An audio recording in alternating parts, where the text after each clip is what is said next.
What if I told you that your life could drastically change if you practice mindfulness?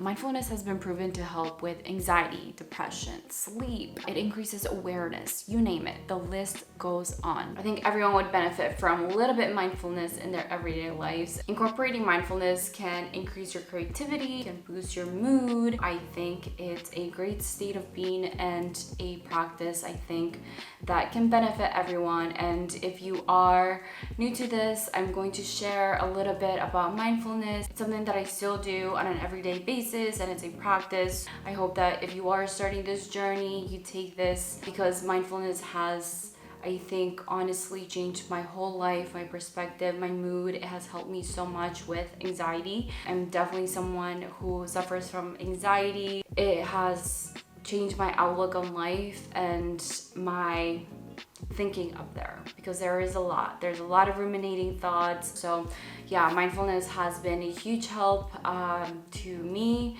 and I started all because of yoga, and I am forever thankful for my practice. So I'm going to share with you guys a couple of tips that have helped me with my mindfulness practice. First tip that I have to practice mindfulness is meditation. And I know you're probably thinking, meditation, oh my gosh, I hate it. It's either you like it or you don't like it. I know a lot of people are into like meditation now, but I also know people in my personal life who have tried meditation and it just is not for them. Meditation increases your awareness.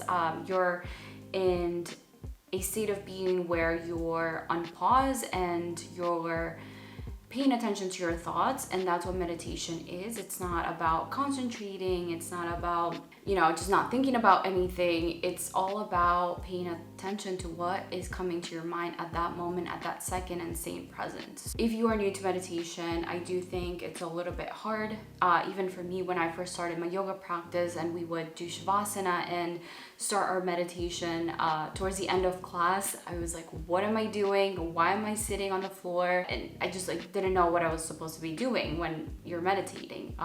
But as the time went on, I kind of started to give it a chance, and I was patient with the practice. I do have to say, you have to be patient, because I think at first you don't know what you're supposed to be doing. But the point of meditation is just to be present with your current thoughts that we have up there. And as humans that we are, we have millions and millions of thoughts per second.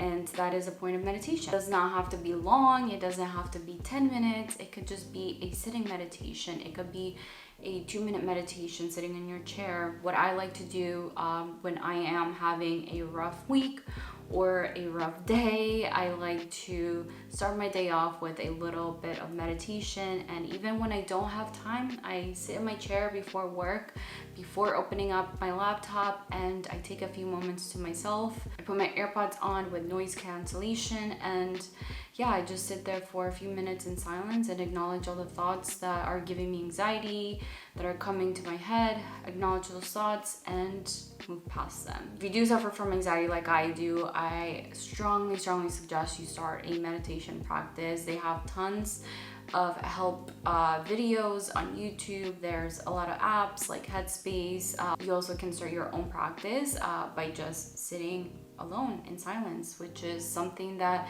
is very uncomfortable for a lot of people, but it is a practice. It takes time. Start very slow with a lower amount of time and then increase as you get more comfortable with your practice. How meditation is going to help you with mindfulness is it's going to increase your awareness, and it's going to help you see those thoughts that are in your head, and it's going to show you how you're feeling and why you're feeling that way. We are humans, all super busy, and I think that a lot of times we don't take time for ourselves to gather our thoughts, and this is what meditation can help you with when it comes to mindfulness. Good news is that if you're not a meditation type of person and you're uncomfortable, and if you're not getting the practice, there is also breath work. Okay, so you're not really into meditation. I get it. Great news, there's also breath work. I would say breath work is a little bit easier than meditation itself, because with breath work, you're actually doing something and you're doing it in a repetitive way, whereas meditation, you're just sitting still. And I know a lot of people that just can't sit still, are uncomfortable with silence. There's just a millions of reasons why meditation just does not work for everyone. To each their own. Everything is just a practice. But if meditation does not fit or feel right with you, breath work is a great way. Breath work is a great way to start a mindfulness practice. There are a few ways to start breath work. There's box breathing, there is pranayama, there's alternate nostril breathing. I think I have a video actually that I will link somewhere up here. Breath work is a great way to also calm your nerves when it comes to anxiety. As you start to do some breath work, you're gonna start to get into a meditative state. But it not only helps with mindfulness, it also helps with your nervous system. So if you are feeling a little bit anxious or you just don't feel right. So if you are not open to meditation but want to start somewhere, I would say breath work is probably for you. So mindfulness is a state of being aware, being more mindful about things, about your intentions, your emotions, and just being with oneself. So something that helped me as well was journaling. And this is probably something that you've seen all over the internet, but I 100% agree that journaling has helped with mindfulness and my personal practice. It's a great way to put down your thoughts. So if you have a hard time with meditation or breath work, I would say start with journaling. Honestly, journaling is a great way to put down your thoughts to paper. So it may not be easy for someone new to start a journaling practice. I've been journaling since 2000, I believe 13. I started on my computer, just writing down on a Word document that now has turned into, I don't know, like 25 pages. It's insane. But if you are new to journaling and you don't know where to start, grab a notebook and a pen or a pencil.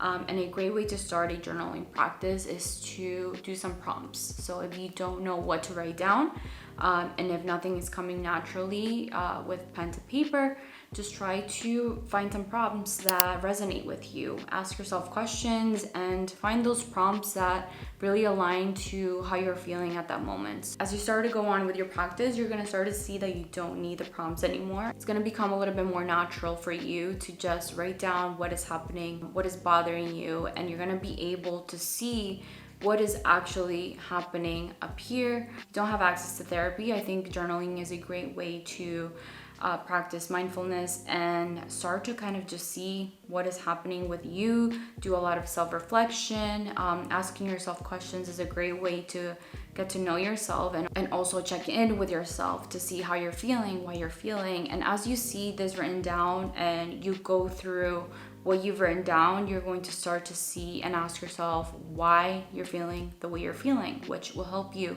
become aware of your emotions and why they're happening. When is the last time that you asked yourself a question? Asking yourself questions and not relying on anyone to check in with yourself is something that can help you become a little bit more aware with what is happening with you. We need to start normalizing checking in with ourselves. And I know a lot of us don't do this. We don't ask ourselves questions. We don't ask ourselves how we're doing. But if you think about it, we check in on our friends, we check in on our family, we check in on everyone else, but we put ourselves last when we are checking in with ourselves. We're rushing to work, we're going to school, we're going from point A to point B to point C, we come home, we sleep, and for some reason, we are just ignoring all our feelings, we're ignoring what is bothering us, and we don't stop to check in with ourselves. So once you're waking up, start with a question. How are you feeling? Does this align with you? Does this make you happy? If it doesn't, then what will make you happy, or why does it not make you happy? Ask yourself those questions. It's good to put yourself first when it comes to that. So treat yourself just like you would treat anyone else. If you see someone sad, if you see someone happy, if you see someone uncomfortable, you would check in on them and ask them all these questions. So do that work for yourself as well and start to tune in with yourself. Doing this will help you with trusting yourself and relying on yourself and becoming aware of your own feelings and your own thoughts. This will increase your mindfulness, increase your awareness with yourself, and you'll start to become a little bit more familiar with the way that you're feeling and why you're feeling. So maybe next time that something is happening or something that does not sit right, will become a little bit more easier to figure out. So get to know yourself and ask yourself questions. So if you couldn't tell already, I am an introvert at heart. I am an introvert, yes, but I recently discovered that I think I'm an introvert extroverted. I think that's a little bit of a thing nowadays. So I do like to recharge by myself. So I enjoy alone time and sometimes a little bit too much, but I do need people around. I do have to say that. Don't get me wrong, I like going out, I like my friends, but I do recharge when I am by myself. But with that being said, something that really helped me with this practice of mindfulness has been spending time alone. So if you go a little bit back to my videos, you'll see that I spent some time in Mexico, and this was during COVID times. And during this time, I did travel by myself, and it was the most life-changing experience that I've ever done for myself, and I'm so grateful that I was able to do that. During my travels, I was by myself and I traveled by myself, so I was relying on no one but myself, okay? So there was a lot of time spent alone. I think this is something that helped me grow. There was no one to talk to sometimes. I didn't know the towns I was in. I did sometimes have friends that I made along the way, but the majority of my time I was spending time by myself, which I think really helped me with my mindfulness practice and my awareness, because I was relying on no one and